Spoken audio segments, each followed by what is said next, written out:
Bienvenue pour ce webinaire co-organisé par l'IEIF et l'OID en partenariat avec l'ASPIM, la FFA et la FSIF sur le thème de l'immobilier responsable. Quelles ont été les grandes tendances en 2020 et puis quelles vont être les perspectives pour 2021? C'est pour répondre à la première question, l'OID va nous présenter la 3e édition du baromètre de l'immobilier responsable. 3e édition d'un baromètre qui a été lancé donc évidemment il y a 2 ans, il y a 3 ans, et qui était présenté chaque année dans le cadre du CIMI et cette fois dans le cadre de ce webinaire. Dans un premier temps, Loïs Moulas, directeur général de l'OID, et Delphine Moureau, analyste à l'OID, vont nous présenter les principaux résultats de ce baromètre.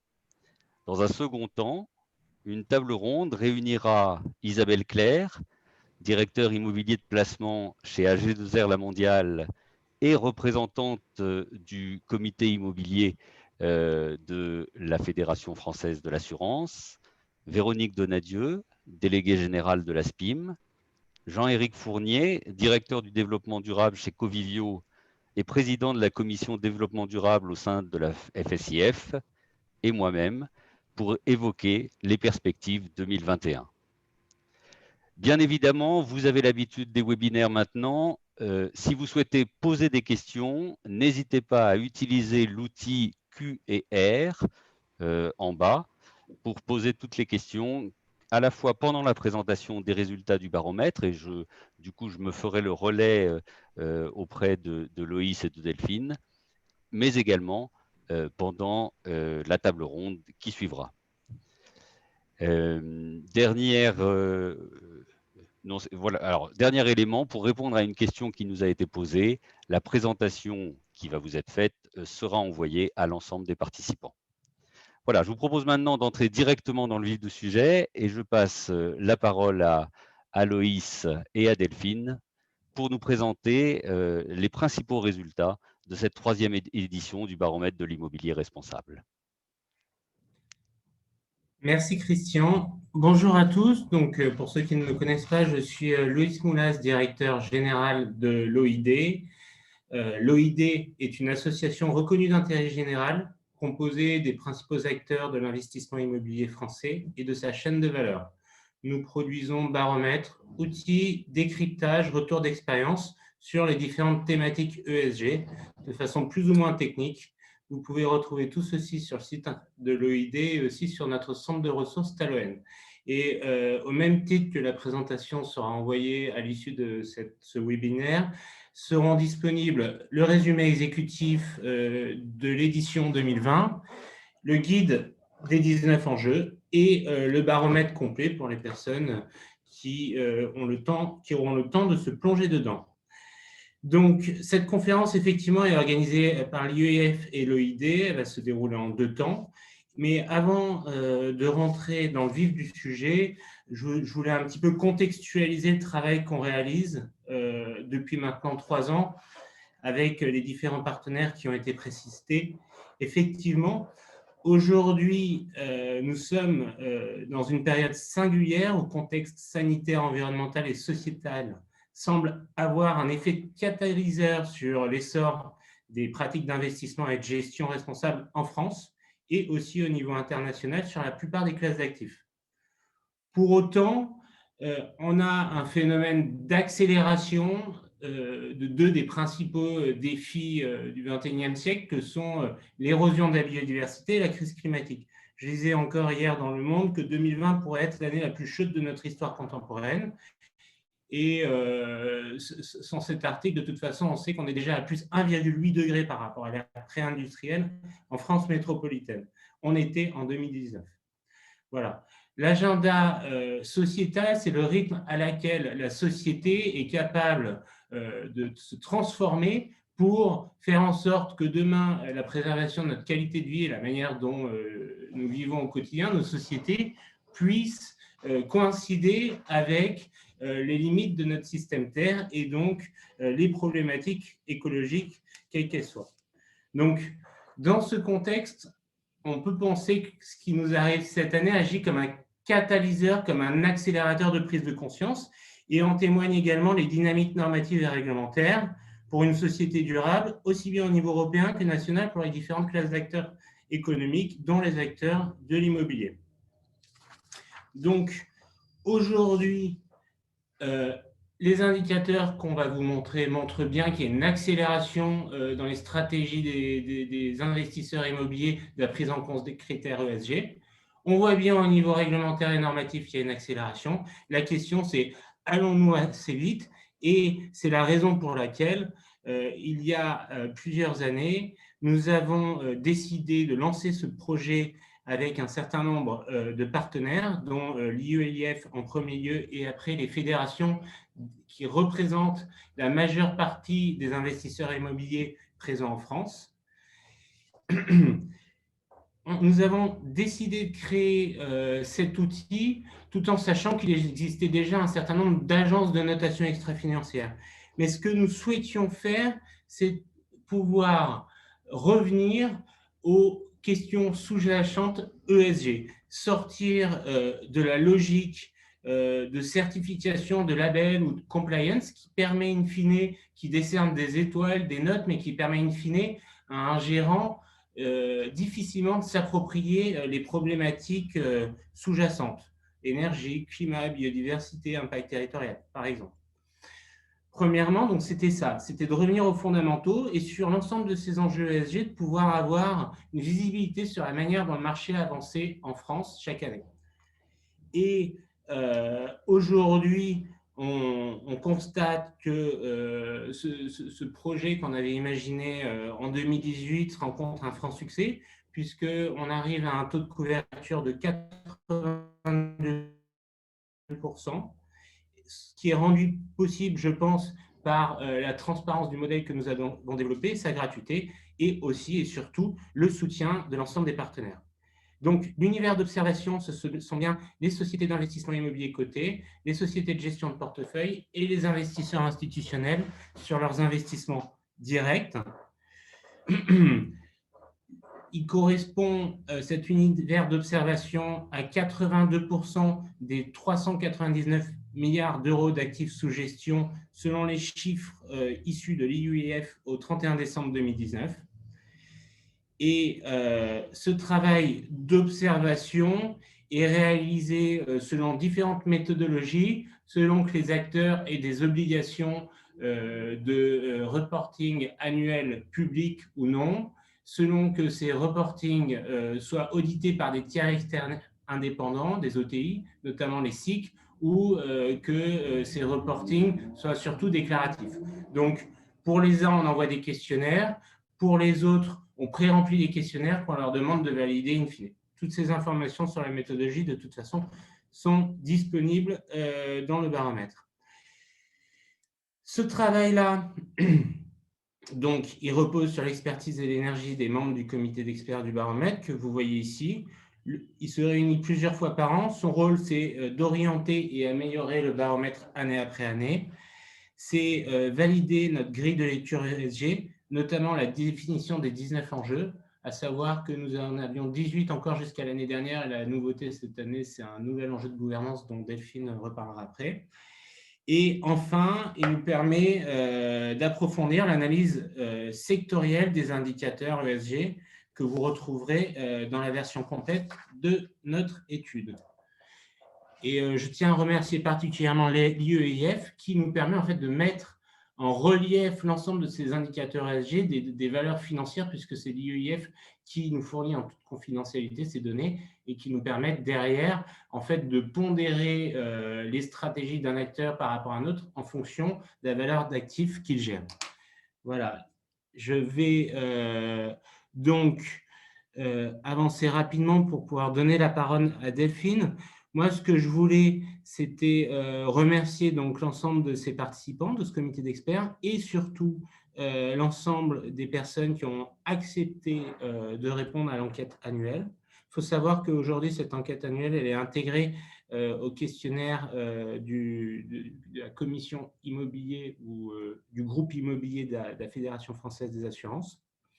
et que sur la base de ce travail-là, qui repose sur la définition de 19 enjeux, on peut maintenant aller plus loin, construire plus loin, aller analyser certains types de fonds, labellisés ISR par exemple, mais aussi on pourra aller plus loin au niveau européen, analyser des fonds pan-européens. Donc, notre démarche, elle est là pour promouvoir la transparence et la crédibilité des démarches des acteurs de l'investissement immobilier. Un dernier point, ici, je vous présente la hiérarchisation des enjeux. Effectivement, dans ce travail-là, on ne va pas seulement demander aux acteurs ce qu'ils font sur les 19 enjeux dont je parlais plus tôt, mais on leur demande aussi de hiérarchiser, à minima de faire un top 3 de leurs enjeux E, environnementaux, top 3 de leurs enjeux S, social, sociétal, et top 3 des enjeux G, de gouvernance. Donc, comment il faut lire ce graphique ? Dans un premier temps, c'est de regarder l'intérêt relatif entre les enjeux environnementaux, sociétaux et de gouvernance. Sachez que la note est inversée, c'est-à-dire que 1, c'est la meilleure note, 10, c'est la moins bonne note. Donc là, ce qu'on voit, c'est que si on considère toutes les thématiques de gouvernance, la gouvernance arrive en premier dans l'intérêt, l'environnement en second et sociétal en troisième. Malgré le fait que les deux thématiques bien prépondérantes soient clairement l'énergie et le climat. Il faut faire attention aussi dans la lecture de cette hiérarchisation des enjeux parce qu'elle ne reflète pas forcément les pratiques des acteurs. À titre d'exemple, sur la biodiversité, qui se retrouve en avant-dernière position ici, il semblerait qu'elle soit peu prise en compte par les acteurs, alors qu'on a constaté une montée fulgurante de l'intégration de la biodiversité dans les stratégies immobilières en 2020. Voilà ce que je voulais dire. Je laisse maintenant le soin à Delphine, chargée de projet à l'OID, sur notre programme Territoire Résilient et sur les projets de finances responsables. Et je reviendrai avec vous pour la conclusion. Merci. Merci Loïs. Donc oui, maintenant on va aborder un petit peu plus les résultats du baromètre 2020. Donc pour voir un petit peu ce qu'on va avoir dans cette troisième édition, donc dans la version complète qui sera accessible, comme l'a dit Loïs, sur Taloen, le centre de ressources de l'OID. Donc voilà le sommaire en tout cas. Une partie sur les chiffres clés 2020 qui ont été retenus pour cette édition du baromètre, la hiérarchisation des enjeux ESG suivant l'importance qui leur a été donnée par les acteurs, donc qui rejoint la présentation de Loïs, et une analyse également plus fine qu'on va aborder à la suite de cette présentation. L'analyse des démarches ESG des trois catégories d'acteurs, donc leur appropriation des différents enjeux. Des focus enjeux avec des suggestions d'indicateurs, d'objectifs et de plans d'action qui sont effectivement mis en place par les acteurs et qui nous ont été renseignés dans les questionnaires qui nous avaient été retournés de la part des acteurs. Une infographie réglementaire qui reprend l'évolution de la réglementation pour le secteur de la finance responsable pour l'immobilier. Et enfin, un focus par catégorie d'acteurs sur les obligations et pratiques de ces acteurs de l'immobilier d'investissement. Donc aujourd'hui, on va aborder les deux éléments qui sont disponibles, qui sont donc l'infographie réglementaire et le résumé exécutif, ainsi que le guide des 19 enjeux, donc le référentiel qui est utilisé dans le baromètre. Donc Louis, je veux bien que tu passes. Merci. Non, la slide précédente du coup. Merci. Donc, voilà, on a un certain nombre, en termes de réglementation, un certain nombre de nouveautés structurantes qui sont venues enrichir le cadre réglementaire et normatif qui va encadrer la finance responsable pour le secteur immobilier, qui sont arrivées donc, en 2020 et qu'on peut attendre pour 2021. Pour les trois catégories d'acteurs. Donc, tous les acteurs sont concernés par cet enrichissement du cadre. Donc, un enrichissement au niveau national, également au niveau européen, et également avec des dispositifs réglementaires, mais aussi normatifs, donc pas uniquement réglementaires. Donc, d'une part, pour les investisseurs institutionnels, la loi énergie-climat qui devrait être... dont le décret d'application devrait être appliqué début 2021 vient renforcer le reporting ESG climat des investisseurs institutionnels et également élargir le périmètre de reporting aux problématiques de risque biodiversité. Pour les sociétés de gestion de portefeuille et leurs différents véhicules financiers, ça a également été une année riche en évolution avec la doctrine de l'autorité des marchés financiers qui vient encadrer les pratiques de communication extra-financière des fonds, le label ISR qui vient permettre aux acteurs de labelliser les fonds qui ont à vocation ISR, et également le règlement SFDR, donc européen, qui est le règlement Sustainable Finance Disclosure Regulation, qui sera appliqué à partir de mars 2021 et qui va venir renforcer les exigences en matière de transparence à l'échelle des sociétés de gestion et également des fonds. Et enfin, pour les sociétés d'investissement immobilier cotées, la révision de la déclaration de performance extra-financière qui sera appliquée en 2021 et qui, on peut en tout cas le prévoir, va venir élargir le périmètre d'application de cette DPEF et également intégrer de nouvelles problématiques et renforcer les différentes thématiques à couvrir par les acteurs. Au-delà de toutes ces réglementations qui s'appliquent aux différentes catégories d'acteurs, on a également un élément qui va venir structurer d'une manière plus générale le marché à l'échelle européenne. Il s'agit de la taxonomie verte européenne. Merci Louis. Donc c'est un règlement européen qui vient s'insérer dans le plan de financement de la croissance verte de la Commission européenne, qui a été initié en 2018. Par rapport à ce règlement, il va venir définir ce qu'est un actif vert sur les marchés financiers européens, avec des définitions qui dépendent de chaque secteur et de chaque activité identifiée. Donc, cette activité verte va devoir répondre à un certain nombre de critères, qui est de contribuer significativement à l'un des 6 enjeux environnementaux qui ont été identifiés par la Commission européenne, à savoir l'atténuation du changement climatique, l'adaptation au changement climatique, les préservations des ressources marines, la biodiversité, l'économie circulaire et la prévention de la pollution. Voilà. Et donc, on a le secteur de l'immobilier qui a été retenu par la Commission européenne et l'activité acquisition et gestion de biens immobiliers qui a fait l'objet d'un intérêt particulier. Donc, le critère à retenir, c'est pour les bâtiments qui sont construits avant 2021, un DPE de classe A.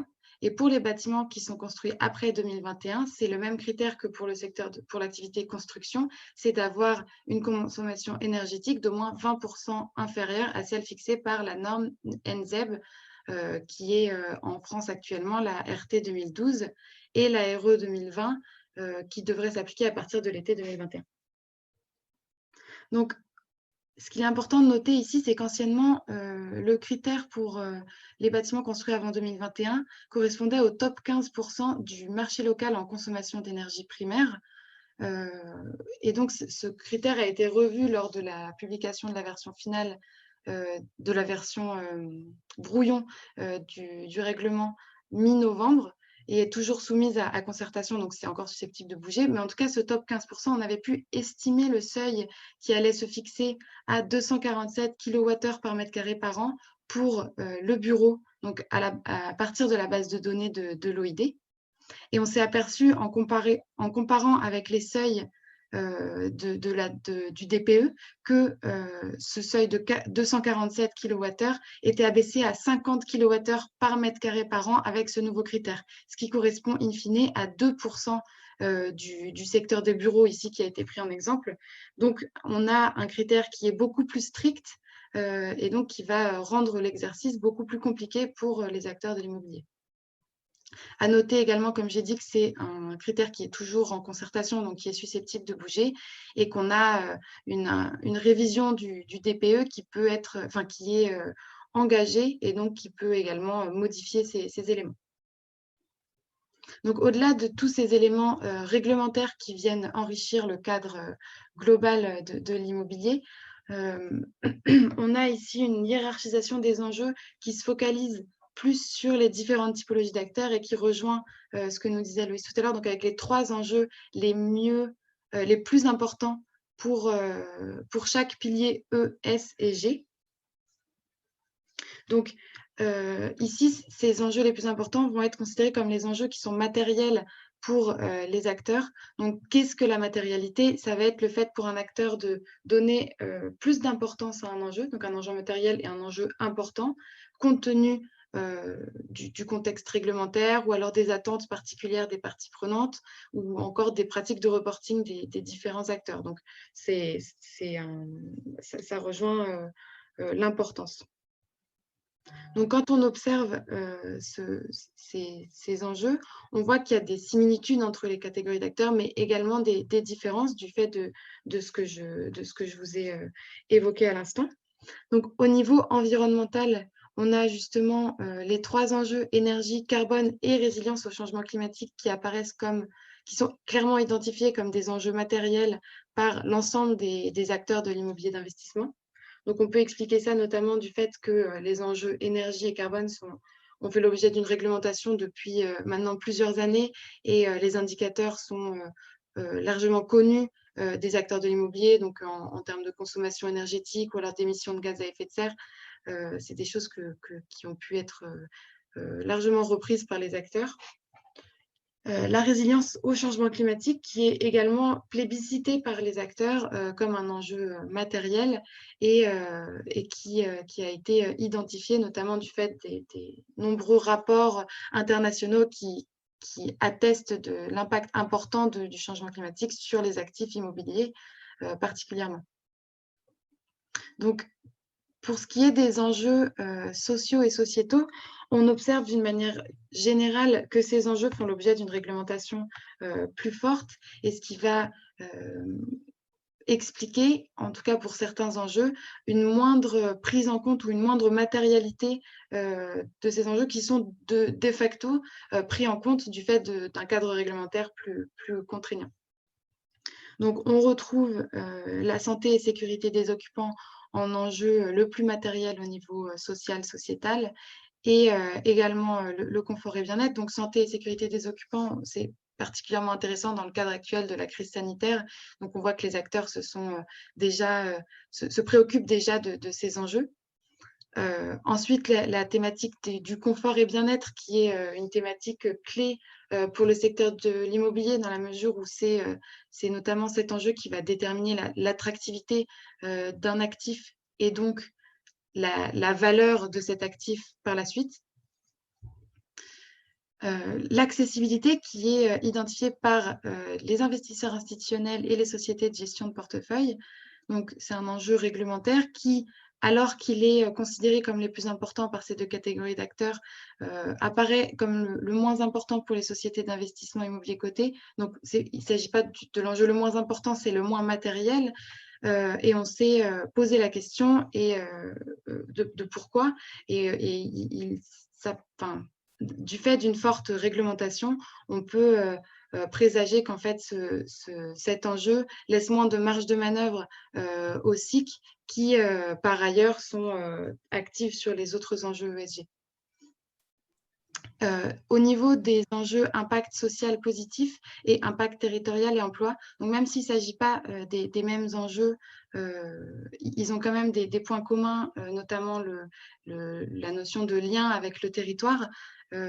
Et on voit que c'est en cohérence avec les activités des catégories d'acteurs parce qu'on a d'un côté les SIC qui ont, de par leurs activités de développement, un ancrage territorial plus fort et donc plus de proximité avec ces enjeux, dont notamment l'impact social positif, tandis que les investisseurs institutionnels et les sociétés de gestion de portefeuille vont avoir plus de mal à quantifier, à analyser et à s'approprier ces enjeux, ce qui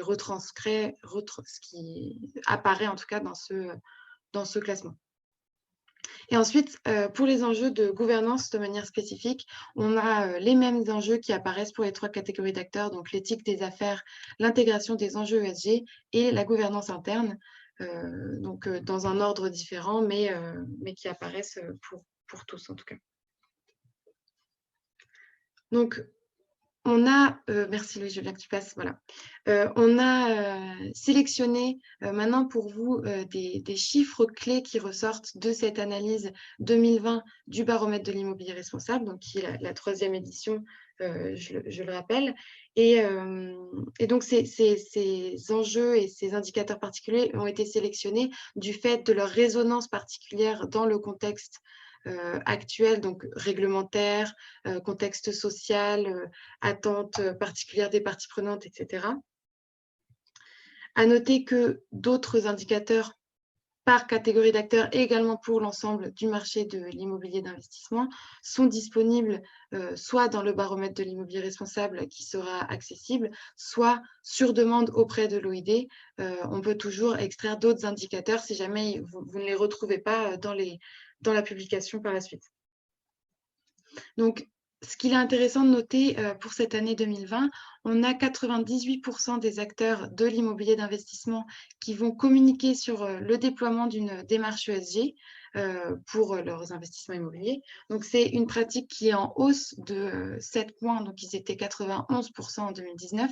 C'est d'autant plus intéressant dans le contexte où on a une augmentation du secteur, du périmètre d'observation entre 2019 et 2020.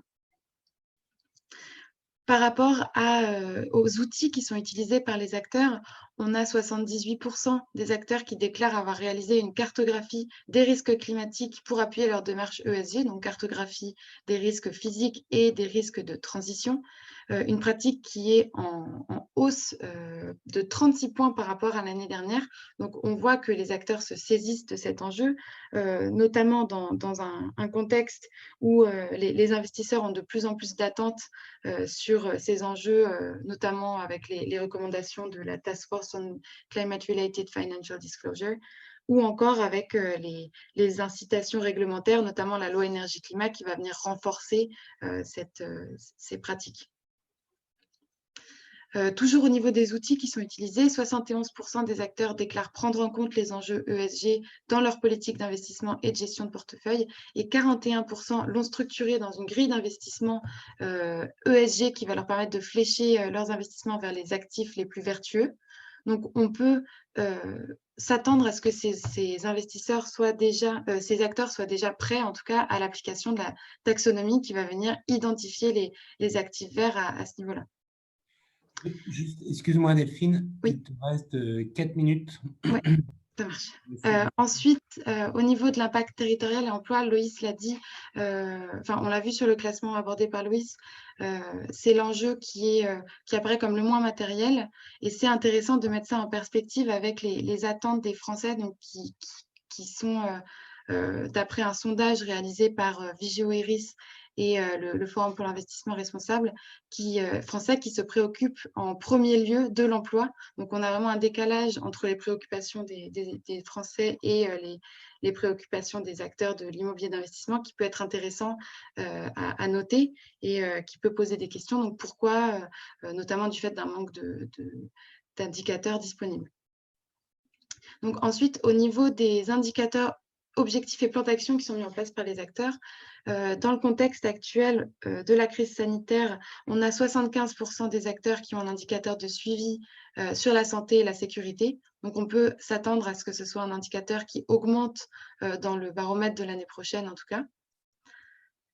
Au niveau de l'impact sur le changement climatique et de l'enjeu carbone, 75% des acteurs se fixent des objectifs en la matière. Donc, c'est en hausse également, une pratique en hausse par rapport à l'année dernière, donc en ligne avec les accords internationaux comme les accords de Paris ou alors les objectifs nationaux dans le cadre de la stratégie nationale bas carbone. Et la multiplication des outils qui sont à disposition des acteurs.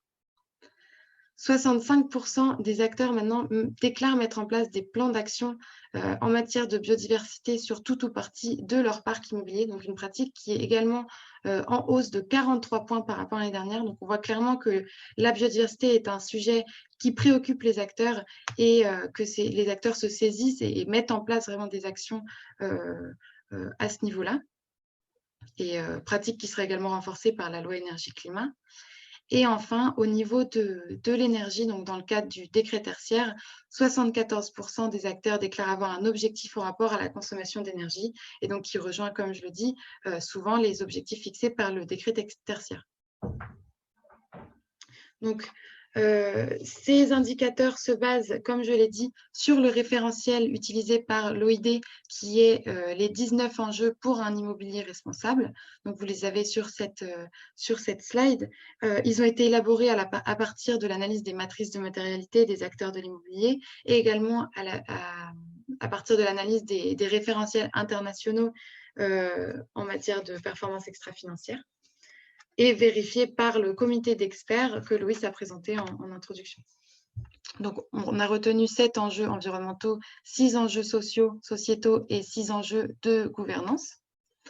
À noter qu'une publication indépendante, donc le guide des 19 enjeux, regroupe des fiches synthétiques sur chacun de ces enjeux ESG avec différents éléments, donc des indicateurs, les concordances avec les référentiels internationaux, un point sur la réglementation en vigueur sur chaque enjeu, des chiffres clés, des freins et leviers à la mise en place de démarches sur ces enjeux et des pistes d'action pour aider les acteurs à se saisir de ces différents enjeux. Et donc, guide qui fait l'objet d'une mise à jour en 2020. Donc, c'était le guide des 18 enjeux en 2019. Maintenant, le guide des 19 enjeux avec le nouvel enjeu gestion de crise et plan de continuité qui a été ajouté dans le contexte de la crise sanitaire. Et une mise à jour, notamment des éléments sur la réglementation, etc. Et donc, sur cette slide, vous voyez un exemple de fiche enjeu. Ici, la fiche enjeu confort et bien-être, où on retrouve les éléments que je viens d'évoquer, donc suggestion d'indicateurs, analyse, pratique de marché, etc. Donc, je vous invite à consulter ce guide qui est accessible sur Taloen, toujours le centre de ressources de l'OID. Et je vais repasser la parole à Loïs pour conclure sur le baromètre de l'immobilier responsable. Merci. Merci beaucoup, Delphine. Donc, comme Delphine l'expliquait, ici, vous avez juste une extraction des indicateurs qu'on a sélectionnés par rapport à leur pertinence dans le contexte réglementaire et normatif. Pour autant, on a 19 indicateurs fois 3 typologies d'acteurs avec une profondeur qui se situe de est-ce que cet indicateur est mentionné, est-ce qu'il fait l'objet d'un indicateur de performance, d'objectif ou d'un plan d'action. Tous ces chiffres-là sont compilés dans le baromètre. Certains ne sont pas présentés parce que sinon ça serait indigeste tout simplement. Mais sachez que vous pouvez nous poser des questions et nous nous ferons un plaisir d'y répondre. Le résumé exécutif de l'étude est disponible sur Taloen dès la fin de cette conférence avec cette présentation et le guide des 19 enjeux version 2020. Et la version complète sera disponible en fin de semaine. Afin de conclure cette première partie du webinaire et introduire la table ronde, moi, je voudrais essayer de vous faire retenir 4 choses.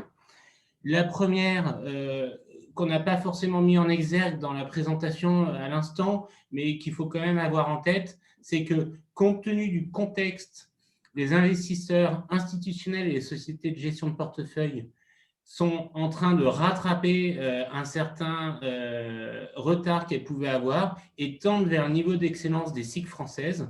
Et quand je parle de niveau d'excellence, je m'appuie sur les résultats obtenus auprès d'un certain nombre d'agences extra-financières qui les citent comme les plus performantes au niveau international. Ça, c'est un point important. Donc, il y a une sorte d'homogénéisation des pratiques ESG et vers le haut. L'énergie et le climat restent la priorité numéro 1 de la décennie, c'est certain. Néanmoins, il est important de se rendre compte qu'il faut réconcilier les attentes des utilisateurs finaux, portées surtout sur les sujets S, sociaux, avec celles des investisseurs orientés surtout sur les sujets E. Et ça rejoint une problématique un peu plus philosophique qu'on essaie de pousser à l'OID, c'est de dire qu'il n'y aura pas de transition environnementale si elle n'est pas acceptable. Et lorsqu'on regarde en fait ces chiffres-là, ça traduit clairement les pensées qu'on peut avoir autour de ces thématiques-là.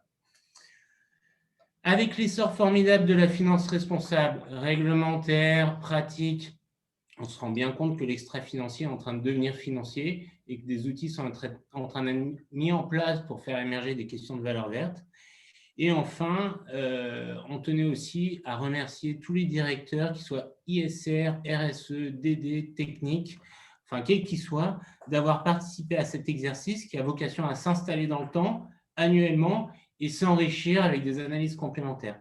Voilà, merci à tous. Ce qui va me permettre maintenant de lancer cette table ronde avec un léger retard seulement. Je vois Christian qui saute. C'est pas grave. Est-ce que je peux juste intervenir une seconde parce qu'il y a des questions? Ah oui. Je vais très rapidement, avant qu'on lance la table ronde. D'abord, plusieurs indiquent comment peut-on obtenir cette brochure. Donc, on vous mettra le lien dans le mail que vous allez recevoir, où vous aurez à la fois la présentation, mais le lien vers le centre de ressources Taloen de l'OID.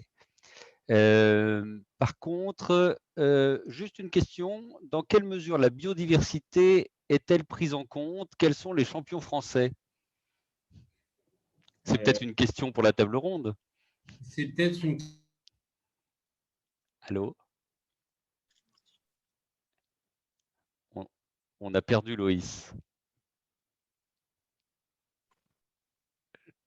Ah, c'est embêtant ça. Henri Baromètre. Après, aujourd'hui, donc ce n'est pas nous qui vous répondrons là-dessus. Mais vous aurez un certain nombre d'éléments de réponse dans le corps du baromètre. Concernant la question sur la part des 400 milliards d'actifs évoqués par M. Moulas, les indicateurs présentés par Delphine représentent 82% de ces 400 milliards. En valeur. En valeur, bien entendu. Pourrons-nous avoir la présentation? Bien sûr. La brochure? Bien sûr. Pouvez-vous faire un mapping des labels ESG IMO en Europe? C'est en cours de réalisation. Après, ce ne sont pas forcément des labels, ça peut être des référentiels, et ils sont plus intitulés en général label ISR, à titre d'exemple. Voilà. On peut partir sur la table ronde, je pense. C'est bon pour les questions? C'est bon. Ok, parfait. Tac. J'ai vu une dernière question en passant. Effectivement, les promoteurs ne font pas aujourd'hui partie de ce panel et c'est une question qui se pose sérieusement pour 2021.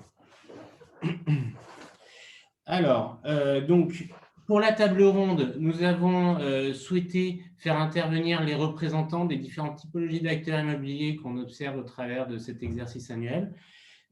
Vous remarquerez que la parité est respectée, nous y tenions. Donc, je vais commencer par donner la parole à Véronique Donadieu. Véronique, donc toi, tu es déléguée générale de la SPIM. Les fonds non cotés représentent, selon les chiffres que nous avons présentés, un tiers de l'investissement immobilier professionnel en France. Vous avez eu une actualité aussi bien réglementaire que normative chargée avec la sortie du label ISR en 2020, attendue depuis longtemps. Donc, dans ce contexte-là, quelle est l'action et le rôle de l'ASPIM dans ce contexte de développement fort de la finance verte, que ce soit au niveau français et, tu me disais, aussi au niveau européen?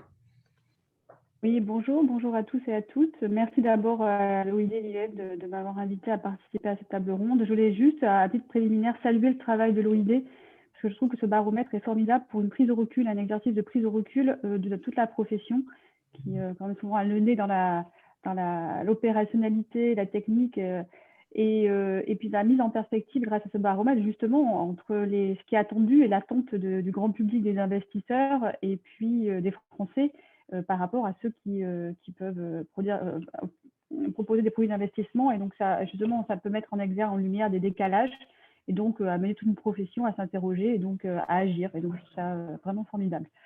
Voilà, donc pour revenir sur les sociétés de gestion de portefeuille, oui, l'actualité cette année est extrêmement chargée, cette année et puis pour l'année prochaine aussi. Et je dirais, elle a commencé quand même un petit peu plus tôt aussi. Mais c'est vrai que cette année est particulièrement marquée. Et alors, au niveau de la profession, au niveau collectif, au niveau de la SPIM, ça nous paraissait naturel d'accompagner justement la profession, nos adhérents, donc des sociétés de gestion de portefeuille immobilier, sur toutes ces questions, tant réglementaires que aussi, je dirais, accompagner et représenter notre profession sur les thématiques réglementaires, c'est une évidence. Se situer au niveau européen, c'était encore plus une évidence parce qu'on voit bien que le sujet de la finance durable est d'abord appréhendé au niveau, est maintenant largement appréhendé au niveau européen, même si effectivement en France on est à ce titre un petit peu précurseur, mais je dirais que les sociétés de gestion de portefeuille immobilier étaient un petit peu aussi à part, hein, donc il y a pas mal de constats à faire à plusieurs tiroirs, hein, c'est l'univers des gestionnaires de portefeuille immobilier était finalement resté un petit peu derrière les réglementations qui étaient dites précurseurs en France avec l'article 173 de la loi sur la transition énergétique, qu'elles se sont positionnées pour appréhender les enjeux ESG, mais de façon peut-être moins structurée que d'autres secteurs, du fait effectivement de ce décalage avec la réglementation, et que donc au niveau de... Maintenant, on voit qu'on est rattrapé au niveau européen, et qu'au niveau de la STIM, c'était une évidence, après avoir accompagné la version immobilière du label ISR, on y reviendra, de se structurer pour aborder tous les sujets de l'ISR, quel que ce soit à travers effectivement le label, mais à travers aussi le cadre réglementaire et ensuite la déclinaison opérationnelle pour ses adhérents. Donc voilà, donc on a mis en place une commission ISR depuis 1 an qui a travaillé sur toutes les thématiques qu'on vient d'évoquer et qui a encore un bel avenir devant elle. Petite question pot de banane. Aujourd'hui, nous n'avons pas encore de visibilité sur les premiers fonds non cotés labellisés ISR. Un petit peu, si. C'est pas très pot de banane quand même. Je pense que la presse, en effet, spécialisée, c'est en effet le relais. Et puis la presse moins spécialisée également. C'était très attendu. C'était un petit peu l'arlésienne, j'avoue, parce qu'il y a eu beaucoup d'attentes sur des publications qui auraient peut-être pu arriver plus tôt. En tout cas, non, il y a une annonce là depuis le 30 novembre de 3 fonds qui ont obtenu la labellisation. Alors, si on attend un petit peu plus de détails de moi, je peux en donner un petit peu quand même, mais c'est vrai que c'est moi ce que je trouve extrêmement intéressant, et c'était bien l'objectif du label ISR, c'est de pouvoir permettre à tout type d'acteurs SGP d'investir, en tout cas de s'approprier ce label. Et là, je pense que les 3 nouvelles certifications, labellisation le démontrent, puisqu'on a un véhicule je dirais plus mature, puisqu'il il a 7 ans, hein, c'est l'OPCI diversitaire de BNP, qui est un énorme véhicule avec beaucoup d'actifs, 2,2 milliards d'encours, et puis derrière on a 2 SCPI beaucoup plus récentes avec des encours plus modestes et des actifs moins nombreux. Donc là, on est bien sur 3 typologies de stratégies. Les stratégies sont aussi assez variées.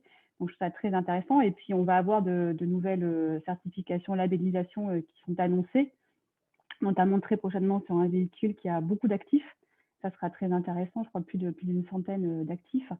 Et donc là, on évalue à peu près, certains, je m'en fais le relais, mais certains évaluent un potentiel de labellisation de quasiment entre 20 et 30% du marché, ce qui est quand même non négligeable pour l'avenir. Très bien. Merci beaucoup, Véronique. On reviendra là-dessus sans doute avec d'autres intervenants. En tout cas, sachez que lorsqu'on a construit les 19 enjeux dont on parlait tout à l'heure, on s'est aussi inspiré du draft en préparation du label ISR pour que ce soit cohérent avec votre cadre qui est enfin opérationnel. Je vais donc passer maintenant à Isabelle Claire. Isabelle Claire, directeur de l'immobilier de placement chez AG2R La Mondiale, et aussi ici pour représenter la Fédération française des assurances sur sa partie immobilière. À savoir que cette année, la FFA a intégré à son questionnaire les questions de l'EID pour le reporting ESG annuel qui est réalisé en sus d'un reporting financier auprès de ses membres. Donc, Isabelle, vous, en tant qu'assureur, vous construisez des stratégies ESG et vous fondez une conviction environnementale depuis un certain nombre d'années aujourd'hui. Néanmoins, vous représentez, comme tu me le disais, 4 à 8% des encours sous gestion de vos entreprises. Et la problématique, c'est comment le faire valoir. Alors, Isabelle, comment le faire valoir? Où en êtes-vous je te laisse la parole. Bonjour, merci Loïs. D'abord, je fais un petit salut à Nathalie Robin qui a effectivement eu la gentillesse de me faire confiance pour nous représenter en tant qu'assureur. La démarche environnementale, c'est pas simplement une démarche de communication, de faire valoir. C'est une démarche qui est, je pense, plus profonde et plus ancrée dans des convictions.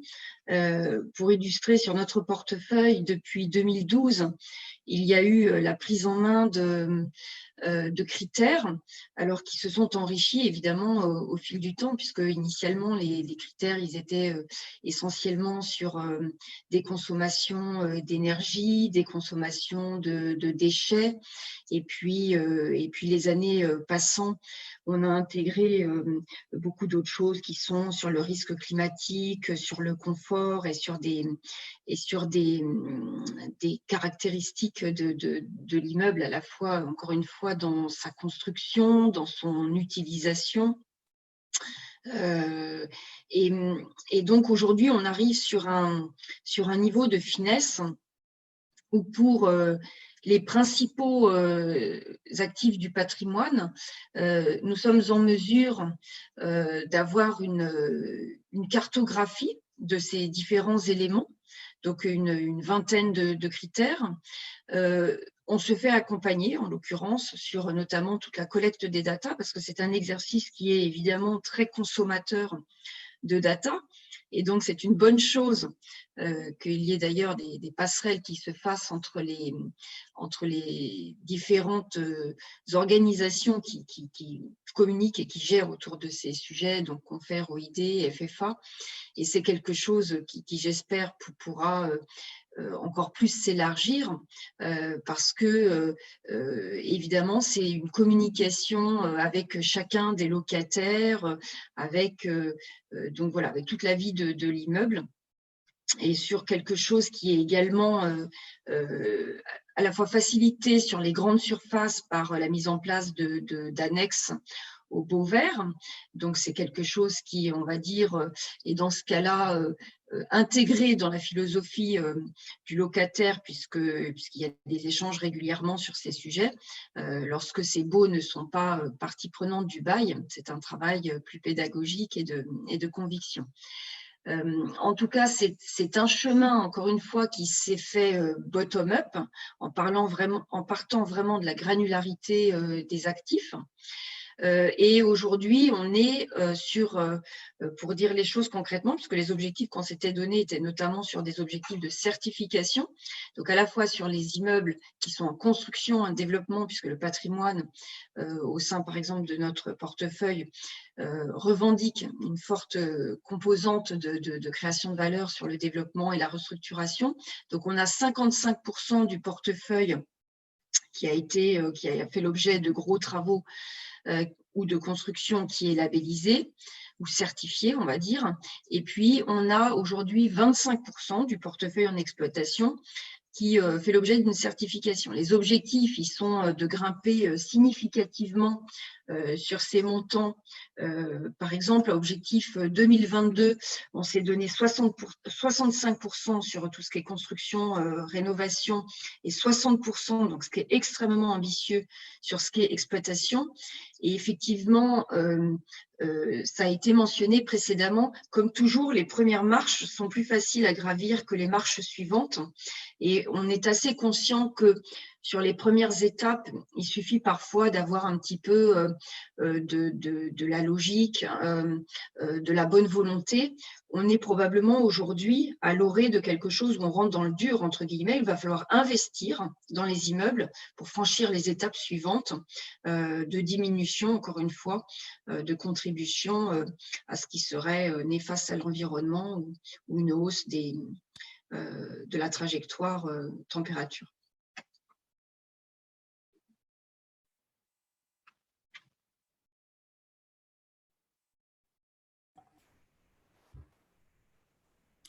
Remets ton micro, Loïs. Les pédales. Oui, merci Isabelle pour cette présentation. Moi, ce que je trouvais intéressant, je ne sais pas si je peux te faire rebondir là-dessus, c'est de constater, on n'a pas encore l'explication exacte, mais une différence d'appétence sur les systèmes de notation extra-financiers entre les investisseurs français et notamment les investisseurs anglo-saxons et scandinaves qui sont très friands de tous ces niveaux, de tous ces outils, que ce soit le GRESB, MSCI, Vigeo. Est-ce que tu as des éléments d'analyse par rapport à ça, ou tu passes la question? Peut-être que Jean-Éric aura des réponses aussi par rapport à ça, je ne sais pas. Moi, ce que je peux dire, en tout cas, c'est que, Véronique a parlé du label ISR et elle a bien précisé que ça s'appliquait aux sociétés de gestion. Et donc dans un contexte réglementaire particulier, il est évident qu'il y a un souhait fort pour qu'il y ait une forme de benchmark ou de référence qui puisse nous aider à communiquer, pas en choisissant le label qui est le plus confortable par rapport à ce qu'on a fait, mais quelque chose qui soit vraiment homogène, parce qu'on l'a tous vécu, de se dire, tiens, est-ce que je fais du LEED, est-ce que je fais du BREEAM, en fonction de ce qui est le plus facile à atteindre. Je pense que ce n'est pas ça l'état d'esprit dans lequel on se situe. Et donc, je pense qu'il y a effectivement eu cette démarche qui a été initiée dans un certain nombre de pays. Et j'ai déjà observé, hein, de savoir, et chaque label du coup a ses propres représentants, et aujourd'hui il y a vraiment de notre part en tout cas un vrai souhait de pouvoir avoir une communication qui soit la plus homogène et la plus large possible, pour avoir une vraie prise de conscience aussi de où est-ce qu'on se situe, parce que finalement c'est un petit peu l'état d'esprit d'ailleurs du décret tertiaire, hein. Il y a à la fois évidemment des progrès par rapport à un point de départ, puis mine de rien, il ne faut pas oublier qu'il y a forcément un enjeu en valeur absolue au-delà de tout ça. Et c'est vrai que c'est une demande qui est réitérée régulièrement et qui est de dire on a des démarches bottom-up, mais est-ce qu'on peut avoir cette forme de vision top-down et qui est beaucoup plus déployée sur d'autres parties des portefeuilles d'actifs, par exemple des grands assureurs, où effectivement il y a des gens qui sont capables de faire des notations beaucoup plus larges et qui vont couvrir toutes les classes d'actions, toutes les classes d'obligations, et qui permettent, encore une fois, pas simplement de répondre à un exercice de style de communication, mais qui permettent vraiment de construire des trajectoires, donc qui sont vertueuses, me semble-t-il. Merci Isabelle pour ces éléments complémentaires. Je vais maintenant donner la parole à Jean-Éric Fournier. Outre tes fonctions au sein de Covivio, tu es aussi aujourd'hui là pour représenter la Commission développement durable de la FSIF, fédération française qui représente les sociétés d'investissement immobilier cotées. Et non cotées. Selon l'analyse des différentes agences de notation et du baromètre de l'immobilier responsable 2020, les SIC françaises semblent être particulièrement opérationnelles et effectives sur toutes les questions ESG, notamment les plus matérielles, l'énergie, le carbone et même la biodiversité. Donc, comment expliques-tu ces excellents résultats? Comment la FSIF agit-elle pour faire avancer maintenant plus en avant les questions quels sont les next steps? Voilà, merci. Alors, bonjour à tous. Merci Aloïs pour cette invitation et bravo à tous les contributeurs et bien sûr à l'OID pour les travaux qui ont été présentés. Je crois que les membres de la FSIF travaillent sur le sujet de l'ESG. D'ailleurs, le terme ESG est employé depuis une période récente. Il nous vient du monde de la finance. Principalement, et travaille depuis 10 ans et plus, hein, parce qu'un certain nombre d'entre nous avons commencé autour de l'année 2006. Je crois qu'il y a eu un point d'impulsion, c'est une des questions que tu m'avais posées en préambule sur la loi NRE. Je pense que ça a été aussi un point d'appui pour notamment les sociétés cotées, de devoir chaque année dans leurs publications, à côté des informations financières, indiquer leur politique en matière de responsabilité sociale et environnementale. Et donc, c'est le cumul de tout ce travail pendant des années qui a permis aussi d'avoir cette avancée. Je pense qu'il y a eu différents challenges qui créent une émulation saine et intéressante. Il y a eu le baromètre Novetic à une époque, ton baromètre aujourd'hui. Et puis, comme tu l'indiquais aussi, d'autres challenges à l'échelle internationale. Il y a aussi le fait d'être noté par des agences de notation dites extra-financières, ou ESG ou ETIC, appelez-les comme vous voulez. Et ces agences de notation extra-financières sont suivies par un certain nombre d'investisseurs. Pour nous, les investisseurs, c'est bien sûr les fonds d'investissement, les actionnaires. Et je dirais qu'en ce domaine, comme dans tous les domaines qui touchent à la RSE et au développement durable, la force de conviction est très, très importante. C'est-à-dire que chacun y va de ses convictions. Certes, il y a un sous-jacent réglementaire et une réglementation qui avance très vite et donc qui pousse aussi les acteurs.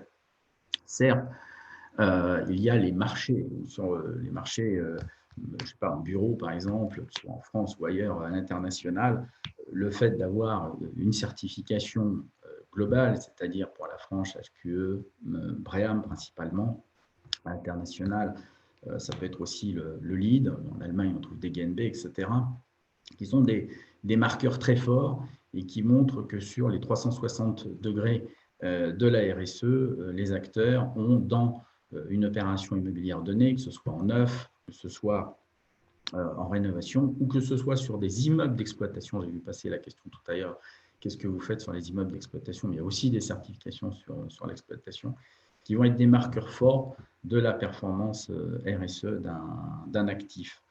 Ça concerne l'immeuble lui-même. Ça concerne un portefeuille d'actifs donnés, avec évidemment des tendances qui vont être plus ou moins affirmées et qui vont avoir des prises en compte différentes selon les marchés. Si on fait de la logistique, si on fait du bureau, si on fait du résidentiel, si on fait des centres commerciaux, évidemment, on va s'adapter aussi à des marchés, à des parties prenantes différentes. Et puis l'entreprise elle-même, c'est elle qui est notée, alors soit dans le cadre du label ISR pour les fonds d'investissement, soit par des agences de notation extra-financières, en particulier pour les sociétés cotées. Alors, ce qu'on fait au sein de la commission développement durable de la FSIF, c'est surtout un lieu de rencontre, un lieu d'échange avec des acteurs passionnés par ces sujets, et ce qui nous permet aussi de répondre notamment à des consultations publiques. Alors avec le décret tertiaire, avec ces deux arrêtés, on a eu un certain nombre de contributions, la RE 2020, enfin je ne vais pas tous les citer, mais évidemment c'est aussi un point à la fois, c'est un lieu à la fois pour partager, réfléchir ensemble, et puis produire des réponses pour la collectivité. Merci Jean-Éric. Donc tu parlais des consultations récentes et la consultation relative à la taxonomie dont nous parlions tout à l'heure, puisque on fait une petite aparté quand même sur ce sujet qui me paraît moi majeur, puisqu'il va définir ce qu'on considère comme étant un bâtiment vert. Aujourd'hui, on est en train de dire que seuls 2% des bâtiments français pourraient l'être, d'une part. Et d'autre part, si on sait que le DPE s'applique différemment dans chaque pays européen, ça veut dire qu'il va y avoir une opportunité à aller investir dans des actifs où la possibilité d'obtenir des DPEA sera plus simple lorsqu'on veut faire un fonds vert. Donc, il y a un vrai sujet à participer activement à cette consultation qui est toujours en cours jusqu'au 17 ou 18 décembre, à laquelle je suis persuadé que vous participez, Jean-Éric. Je vais passer maintenant la parole à Christian. Donc, Christian, que je n'ai pas besoin de présenter, qui lui observe l'économie du secteur immobilier depuis de nombreuses années. Vous êtes en première ligne, sans mauvais jeu de mots, pour pressentir les conséquences probables de la crise dans laquelle nous sommes encore sur l'économie en 2021. Donc, ce qui sera intéressant, c'est que tu puisses nous partager ton analyse, cette dynamique très forte sur la prise en compte des critères extra-financiers dans les stratégies, en regard de ce à quoi on pourrait s'attendre en 2021-2022 sur les différentes classes d'actifs du marché immobilier en France et au niveau européen. petite question. Ce qui est en tout cas, la première chose que je voulais dire, c'est la chose qui est très claire et qu'on voit et qu'on analyse depuis quelques années, c'est l'accélération très nette de la prise de conscience par les investisseurs finaux de la nécessité de prendre en compte les trajectoires ESG.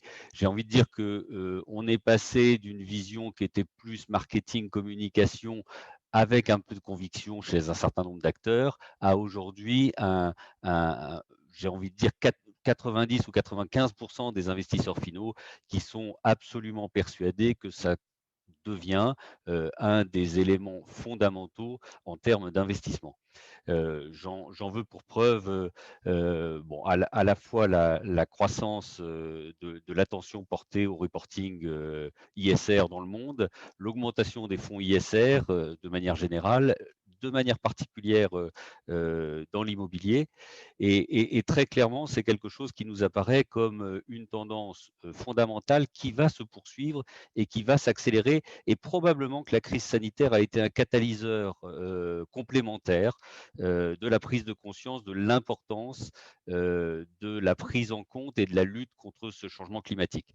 Alors pourquoi est-ce que ça devient si important? Parce que quelque part, ça va aussi toucher à la valorisation des actifs et notamment en immobilier. On commence à voir, on commence à percevoir, on commence à ressentir le fait qu'effectivement, il va y avoir des actifs qui vont sortir gagnants de cette évolution, ou en tout cas qui s'adapteront mieux que d'autres et il va y avoir un impact sur l'obsolescence. Alors, moi j'ai envie juste de rajouter deux petits éléments, enfin un petit élément, c'est quand même qu'on a au niveau global des évolutions qui sont très positives. L'Europe s'est engagée vers une neutralité carbone à horizon 2050, c'est plutôt le bon élève du monde. La Chine, il y a quelques semaines, vient de décider de s'engager vers la neutralité carbone à horizon 2060. Et en général, quand la Chine se fixe un objectif, elle y arrive. On ne peut pas dire que, peut-être pas de manière très démocratique, mais en tout cas, elle y arrive. Et puis, la troisième bonne nouvelle quand même dans ce contexte, c'est la nouvelle administration américaine qui a indiqué qu'elle rejoindrait à nouveau les accords de Paris.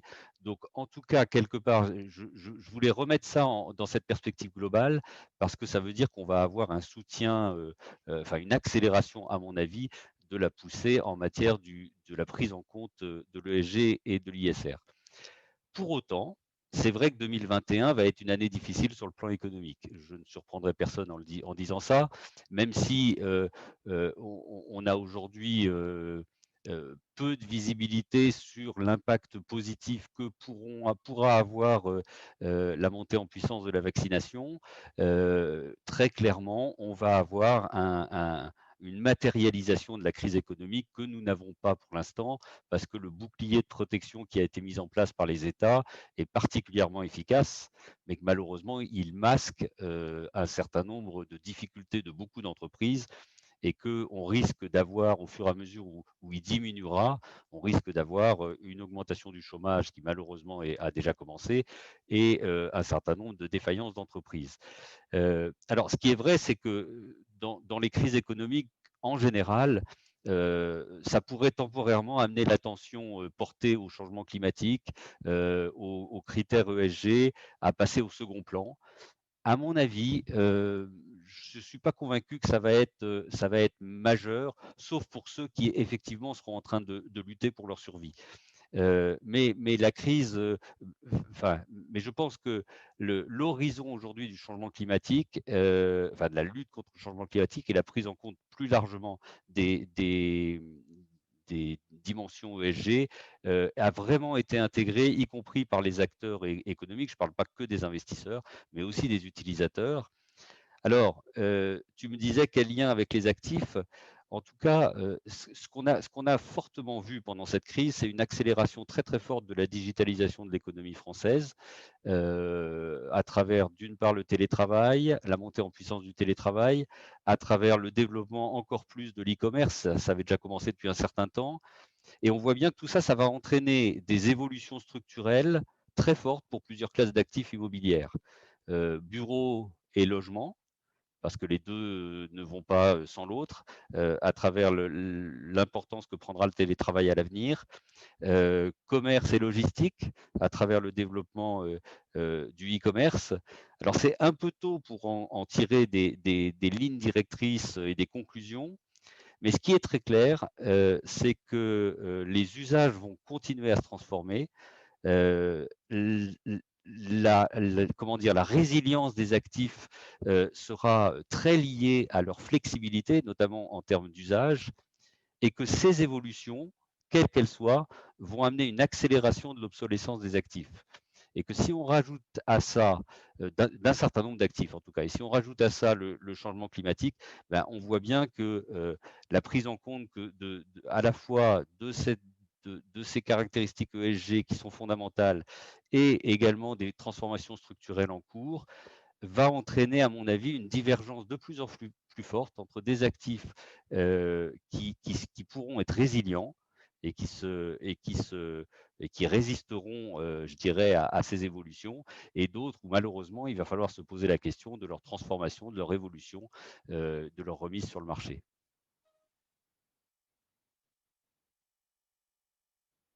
Bien. Mais, merci Christian, merci pour ces éléments. Donc, si ma mémoire est bonne, tu t'exprimes de façon synthétique un petit peu la manière dont vous visualisez les choses pour 2021 dans une prise de position dans le baromètre qu'on pourra retrouver. Je te remercie pour ces éléments. Moi, j'aimerais revenir sur quelque chose qui ressort de l'analyse et qui me paraît quand même crucial, c'est ce décalage d'une part entre l'importance pondérée entre les facteurs environnementaux, sociaux et de gouvernance, et aussi le décalage qu'on peut voir entre les attentes des investisseurs, donc vos clients principaux, et celles des utilisateurs finaux, plutôt portés sur les sujets sociaux. Là-dessus, Isabelle, nous avions commencé à en parler, justement parce que vous, dans vos positions d'assureur, vous avez des départements entiers de personnes qui s'intéressent à ce sujet sociaux. Est-ce que tu veux nous présenter un petit peu ceci, nous expliquer comment est-ce que tu vois les choses? Oui, volontiers. Il est exact que je pense que pour le coup, l'ADN des groupes peut leur donner une sensibilité particulière à leur gestion de leur démarche ESG. Évidemment, comme tu le rappelais, Loïs, n'étant que 8% de la totalité des classes d'actifs gérées, mais n'étant qu'en réalité une toute petite partie d'une direction financière dans un très grand groupe d'assurance et de protection, notre démarche, elle s'inscrit aussi dans les messages et dans les convictions d'un groupe. Et je te le citais par exemple, lorsque l'on a présenté ce qu'on appelle notre reporting à nous, alors qu'on appelle encore Energy Board, mais il faudra qu'on le change parce que justement, il inclut beaucoup plus de choses que la gestion énergétique, mais à notre direction. Finalement, bon, bien sûr, il y a de l'intérêt sur toutes les certifications et sur les démarches de consommation, mais là où on a le plus échangé, ce sont sur les lignes qui s'appellent connectivité, confort, accessibilité, biodiversité également, même si c'est très marginal sur un portefeuille qui est très parisien et un petit peu haussmannien, entre guillemets. Et donc voilà, tout ce qui était autour de l'accessibilité, de l'humain, des services. Alors peut-être aussi parce qu'effectivement, on est dans un groupe qui a cette sensibilité, d'une part aux personnes, et pour dire les choses, aux personnes qui sont vieillissantes, et les personnes vieillissantes, elles ont peut-être aussi du coup une fragilité, mais qui nous fait prendre conscience de ce qui est important pour son confort. Et donc, on a effectivement sur ce volet-là une démarche qui s'inscrit de manière naturelle, légitime, dans la démarche du groupe. Et quand, par exemple, on fait une inauguration de nos immeubles, c'est vrai qu'on voit bien que le discours est beaucoup orienté autour de ça, autour de l'utilisateur, de l'occupant, du message que l'on a, de ce souci du bien-être, mais vraiment, voilà, pas comme quelque chose qui est un petit peu incantatoire et commercial, mais parce que je pense que le groupe, c'est son métier, et donc il y a une résonance toute particulière. Et ce qui permet du coup de travailler sur ces sujets-là en synergie et en symbiose avec d'autres groupes de travail qui sont sur des horizons et sur des visions des enjeux stratégiques de notre groupe autour du bien vieillir, encore une fois. Alors, c'est rigolo de dire bien vieillir, parce que quand on est dans nos immeubles, on n'est pas là pour vieillir. N'empêche que, encore une fois, les problématiques vont faire écho. Et comme le mot a été prononcé également, nos immeubles, de toute façon, on est conscient qu'il faut qu'ils soient flexibles, adaptables, et que peut-être qu'un immeuble de bureau, il aura une autre vie un jour. Intégrer ces autres questionnements qui peuvent se poser également dans, encore une fois, du résidentiel, dans de la résidence senior, dans du commerce, de mutualiser toutes ces réflexions et se forcer à avoir cet angle et ce point d'attaque, entre guillemets, de l'humain, donne, je trouve, du coup, une richesse nouvelle, intéressante, et qui donne beaucoup de sens à cette démarche au sein de notre portefeuille. Merci beaucoup Isabelle. Il faut savoir que, je le répète à nouveau, si selon nous, à l'OID, cette question sociale est cruciale, je pourrais vous donner 2 points importants. Le premier, c'est celui que Christian décrivait à l'instant, c'est-à-dire que dans un contexte de 2021, l'attractivité des immeubles est essentielle pour leur pérennité. Et d'autre part, nous, on s'en aperçoit bien à l'OID, les solutions technocentrées ne nous permettront pas d'atteindre les objectifs climatiques que l'on se fixe. Et donc, ce n'est qu'en embarquant l'ensemble des individus et donc en jouant sur leur comportement, en les intégrant dans les démarches, donc en faisant des sujets sociétaux et sociaux, que l'on pourra avancer efficacement sur les sujets environnementaux. Je ferme la parenthèse. Je pense qu'il y a un sujet sur lequel un certain nombre d'entre vous souhaitaient revenir et qui d'ailleurs a été soulevé à maintes reprises il y a une semaine lors de la conférence qu'on a fait avec le GRESP sur les résultats 2020. C'est la question des données, de la souveraineté sur les données, la souveraineté aussi sur la manière dont on peut être noté en termes de performance extra-financière. Je pense qu'il y a différentes fédérations qui se sont positionnées là-dessus cette année. Je ne sais pas à qui je donne la parole en premier. Jean-Éric, Véronique, allez, la galanterie, je vais donner la parole à Véronique sur le sujet. Bon, merci. Désolée, Jean-Éric. Oui, alors c'est un sujet important sur lequel, effectivement, on n'est pas les seuls, évidemment, à avoir parlé de ce sujet. D'ailleurs, c'est un sujet qui n'est pas propre à l'immobilier. La question des data, des données, c'est un problème qui est beaucoup plus général, qui dépasse même le cadre financier, mais déjà, les acteurs financiers se positionnent dessus. Et nous, sur l'immobilier, je pense qu'on a en plus une approche encore plus particulière, de fait même de la spécificité de la construction de la référence et de la data ESG immobilière qui est particulière dans le domaine des valeurs mobilières.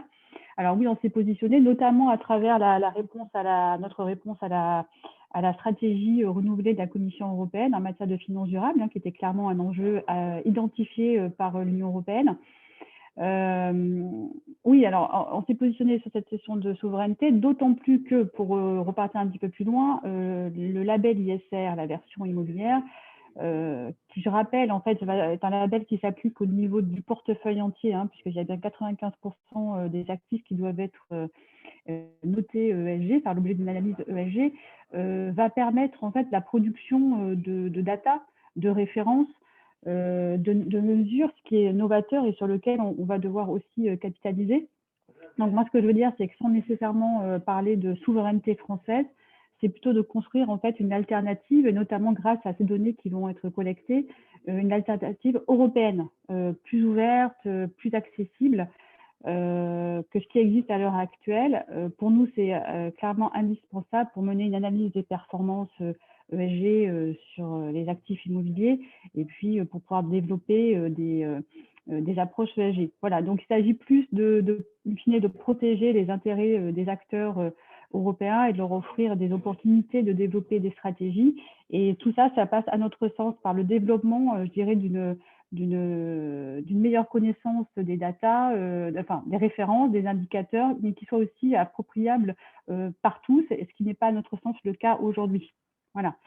J'en profite aussi pour dire que ce qu'on penserait utile, c'est qu'au niveau européen, et là je rejoins un petit peu ce que dit Isabelle sur le besoin sans doute d'appréhender la question au niveau européen pour permettre une approche comparative et puis un socle commun minimal d'approche. C'est bien qu'au niveau européen puisse émerger un jour ou l'autre un standard minimal en termes d'évaluation des portefeuilles ESG.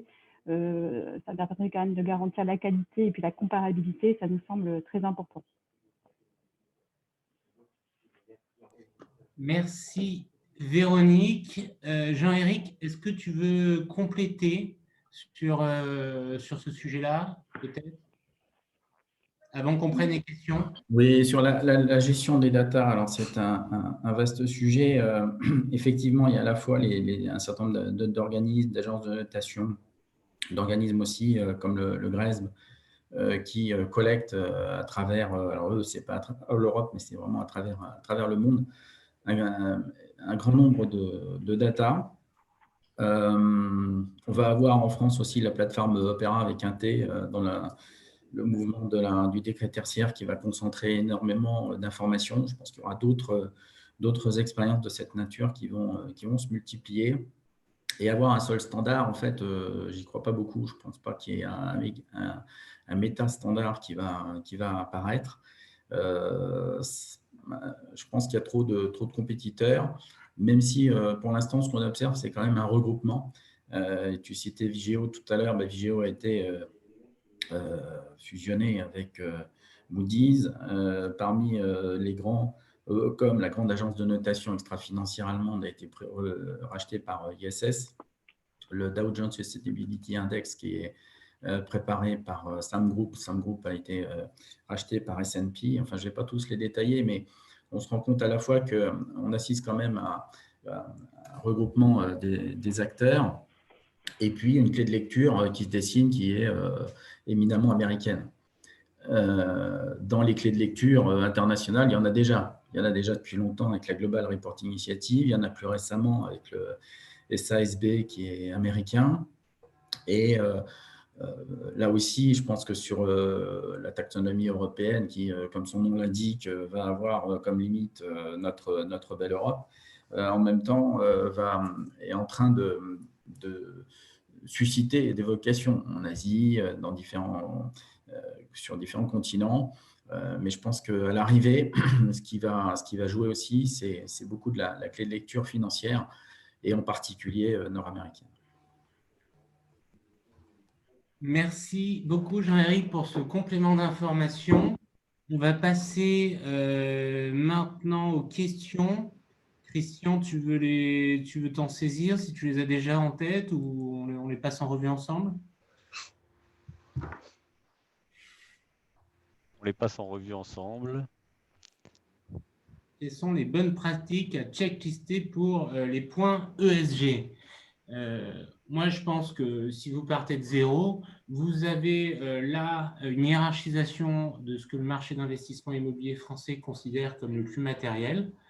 Et donc, ça fait 9 enjeux sur lesquels vous pouvez déjà avoir des premiers éléments de réponse dans le guide, dans lequel vous aurez aussi pour chaque enjeu toute une bibliographie qui soit sourcée de l'OID ou tout autre type d'acteur. Donc, ça peut être une bonne manière de s'y mettre, je pense. Question suivante pour les ignares. S'il vous plaît, déroulez tous les acronymes.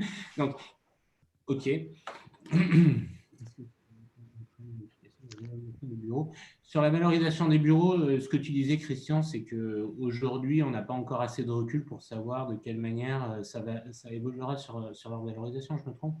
Non, en tout cas, ce qui est clair, a priori, les portefeuilles, les valorisations de fin d'année ne vont pas avoir un impact très très fort encore sur la valeur des immeubles et justement sur la divergence dont je parlais. Ce qui est très clair, c'est qu'aujourd'hui, l'impact de la crise, et je pense notamment à l'augmentation du télétravail, c'est très compliqué de voir. Enfin, beaucoup de grandes entreprises sont en train de réfléchir à leur stratégie, à la manière dont elles vont le mettre en œuvre, à l'importance qu'elles vont lui donner. Et on voit bien que ça va prendre du temps. Et du temps pour définir la stratégie et encore plus, enfin, et un petit peu derrière pour l'implémenter sur le plan immobilier parce qu'il y a des baux en cours et que les baux ne peuvent pas changer. On ne peut pas sortir des baux du jour au lendemain. Mais notre perception à l'IEIF, c'est que néanmoins, ça va avoir un impact. Ça va avoir un impact probablement légèrement déflationniste sur la demande de bureaux. Et donc là encore, ça va être la qualité la flexibilité des immeubles et la qualité des aménagements intérieurs, la qualité des localisations aussi, qui feront la différence entre les différents immeubles. Merci. Une question intéressante sur le lien entre les labels certification à l'échelle des actifs et les éléments des marques de qualité à l'échelle des organisations, dont le label ISR fait partie, mais aussi tous les systèmes de notation extra-financiers dont Jean-Éric parlait à l'instant. Petite précision, si je peux me permettre, le label ISR est un label public. Hein, ça a été une approche bottom-up, mais ce n'est pas un label ASPIM, AFG, enfin voilà, dans tous les cas. Je rectifie. Bien sûr. Et donc, vous remarquerez que dans les 19 enjeux, nous avons sorti les certifications et labels qui, de temps en temps, étaient suivis comme des indicateurs de performance parce que nous considérons que ce sont des outils qui permettent d'atteindre des objectifs sur des enjeux et qu'il ne faut pas confondre les outils et les enjeux. Donc, les certifications et labels de bâtiments sont des outils qui permettent de se focaliser sur un grand nombre de critères qui, derrière, vont aller alimenter les grilles ISR définies dans les stratégies des fonds labellisés ISR.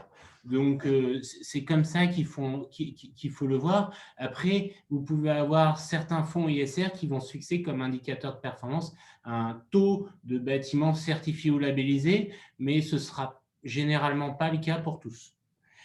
Alors, oui. Moi, il y a deux questions qui me semblaient intéressantes, mais qui ne sont pas simples. A-t-on chiffré le montant des travaux nécessaires pour mettre aux normes les immeubles existants et l'impact de ces investissements sur les loyers? Est-ce que Isabelle, tu veux dire quelque chose puisque tu disais qu'on allait rentrer dans le dur en termes d'investissement? Oui, alors c'est une question qui est compliquée, qui fait l'objet de provisions, évidemment, quand on fait les business plans de nos actifs. Et pour être honnête, je pense qu'il n'est pas confortable de faire des grandes annonces. Que ce qu'on sait, j'échangeais avec mon responsable du développement pour voir avec lui s'il me laissait évoquer quelque chose qui soit un début de chiffre. Nous, en tout cas, ce qu'on fait, c'est que de manière raisonnable, on met pour un immeuble, alors les gabarits sont plutôt des immeubles de 10 000 m², on va dire, en général, dans les patrimoines, et on sait qu'il faudra investir quelques dizaines de milliers d'euros pour, de toute façon, mettre en œuvre cette démarche. Alors, il y a des acteurs qui sont aujourd'hui capables de fournir des outils qui permettent de quantifier plus précisément les utilisations et donc d'améliorer. Encore une fois, il y a parfois des choses qui sont assez bêtes, qui sont l'utilisation des lumières, des températures. Ça, il y a des tas de choses qui sont souvent… mais n'empêche que pour les mettre en œuvre, il faut souvent un petit peu d'outillage dans les outils. Et quand ça n'a pas été pensé à la conception de l'immeuble, encore une fois, il y a un petit peu de frais à dépenser. Donc, ce que j'essaye de dire par là, c'est que ce ne sont pas forcément des millions d'euros. Par contre, c'est quelque chose qui demande un petit travail de petite fourmi pour produire ces effets. Je voudrais aussi citer, parce qu'on n'en a pas du tout parlé, je crois, dans ce que l'on mentionne depuis tout à l'heure, qui est tout l'aspect du recyclage des matériaux, qui est aussi une composante extrêmement vertueuse et sur laquelle il y a beaucoup d'initiatives qui sont prises actuellement. Et dont on peut penser que ça n'a pas forcément un coût, voire même l'inverse, puisqu'il y aura des bourses d'échange, entre guillemets, et que plutôt que de payer des gens à détruire, on peut essayer d'échanger. Donc, voilà, la balance chiffrée, je trouve que c'est compliqué de le faire. Mais encore une fois, peut-être que finalement, on se fait plus de frayeur qu'autre chose et qu'il faut juste commencer. Voilà, il faut commencer. Jean-Éric, peut-être? Oui, je pense que le fait d'avoir des immeubles qui soient certifiés, notamment HQE, BREEAM ou LEED, c'est avec ces certifications globales, c'est justement le fait d'anticiper ces réglementations à venir.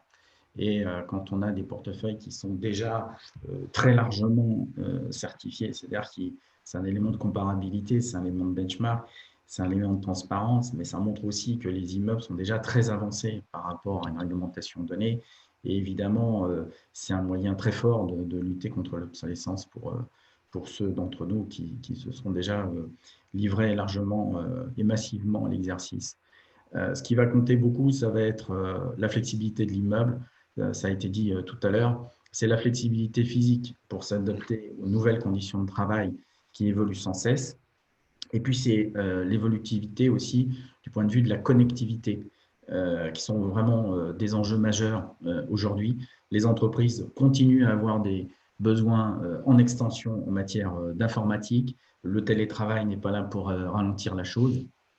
Et donc ça constitue un deuxième enjeu majeur. Et le troisième, c'est tout ce qui est confort, santé, bien-être, qui était déjà, avant la crise sanitaire, un sujet prépondérant, mais qui là, évidemment, a pris un relief plus fort encore. Merci Jean-Éric. Je vois qu'il est 10h00, donc on arrive à la fin de notre webinaire. Je pense qu'on a fait un petit tour d'horizon. Personne ne se sent frustré et aurait un dernier petit mot à dire. Christian, Véronique, Isabelle, Jean-Éric, c'est bon? Ok, très bien. Ben, je vous remercie. Je vous remercie pour votre participation. Je remercie les participants. Je crois qu'on a atteint 420 participants au plus fort de la conférence. Donc, ça veut dire que le sujet intéresse et on s'en réjouit. Les éléments d'analyse seront disponibles sur Talon s'ils ne sont pas encore déjà au travers du résumé exécutif, du guide et un certain nombre d'infographies. Sachez qu'on fait une mailing tous les mardis pour sensibiliser les acteurs autour des sujets de finances responsables dans l'immobilier. Il est disponible en général sur LinkedIn. Merci à nos intervenants et à bientôt alors. À bientôt en 2020. Au revoir. Merci. Merci Au beaucoup. revoir, bonne journée. Bonne journée. Merci, au revoir. Merci.